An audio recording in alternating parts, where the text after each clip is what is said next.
chamo Fábio Pare de Palota, sou bauruense de nascimento, morei em vários lugares diferentes e a minha relação com a ferrovia é uma relação afetiva e visceral, porque desde que eu me lembro por gente, eu morava em São Paulo e vinha visitar os meus avós pela ferrovia.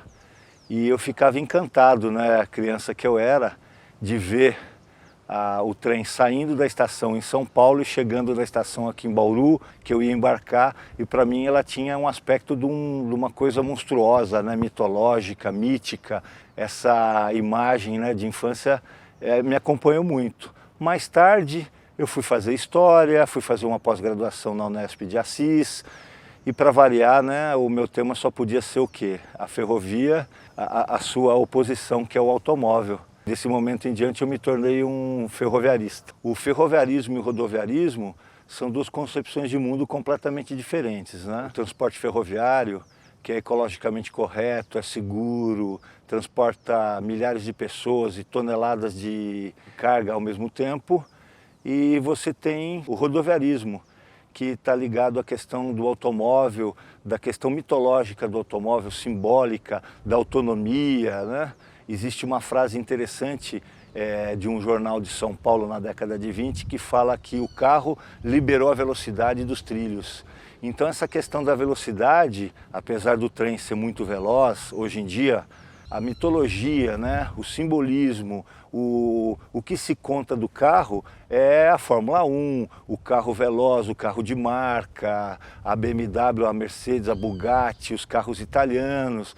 Mas a ferrovia ela tem uma importância muito grande, porque ela também é um artefato da modernidade e ela traz o quê? Além das mercadorias, etc., ela traz pessoas, traz ideias, e foi isso que aconteceu com Bauru.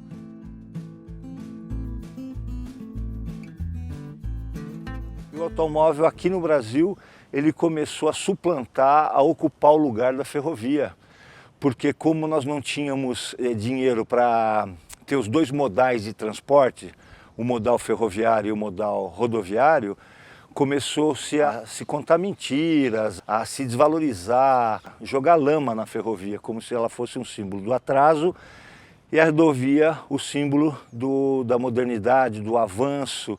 E nós fomos construindo cada vez mais rodovias e fomos desativando a nossa ferrovia. No começo nós tínhamos 34 mil quilômetros de ferrovia, até a década de 50, 60. Hoje nós temos 24 mil quilômetros de ferrovia e só 12 mil quilômetros funcionam. Essa questão do rodoviarismo é uma questão que foi forjada principalmente pelo Partido Republicano Paulista e os seus participantes, em especial um personagem muito conhecido, porque ele sofreu a Revolução de 30 do Getúlio Vargas, que foi o Washington Luiz.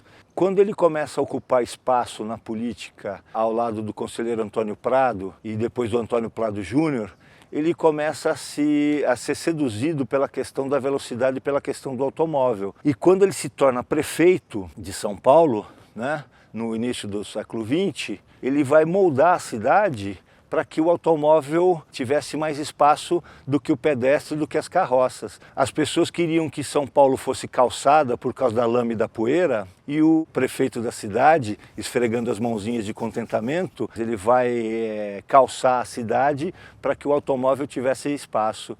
Então, você tem o quê? Um transporte que é extremamente individualista, que gasta muito combustível, que tem uma manutenção caríssima, que polui para chuchu, hoje talvez até polui um pouco menos por causa da questão dos filtros, dos escapamentos, mas você vai fechando a possibilidade da cidade de São Paulo e do estado de São Paulo se desenvolver de uma outra maneira, né?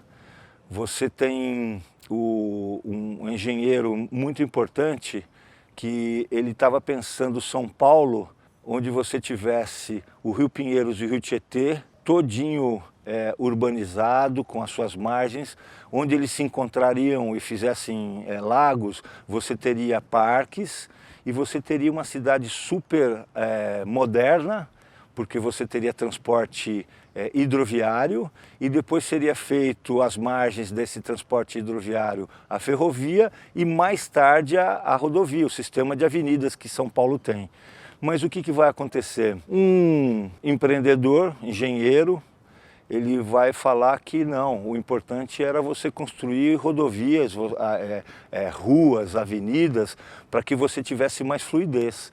Então aquele projeto do Francisco Saturnino, ele vai ficar esquecido e nós vamos ter o quê? De só o transporte rodoviário na cidade de São Paulo, com as avenidas, o plano de avenidas, e nós não vamos ter essa coisa super moderna e super bonita que seria para a cidade, que seria o transporte hidroviário acompanhado por parques, por lagos e etc. E a ferrovia também.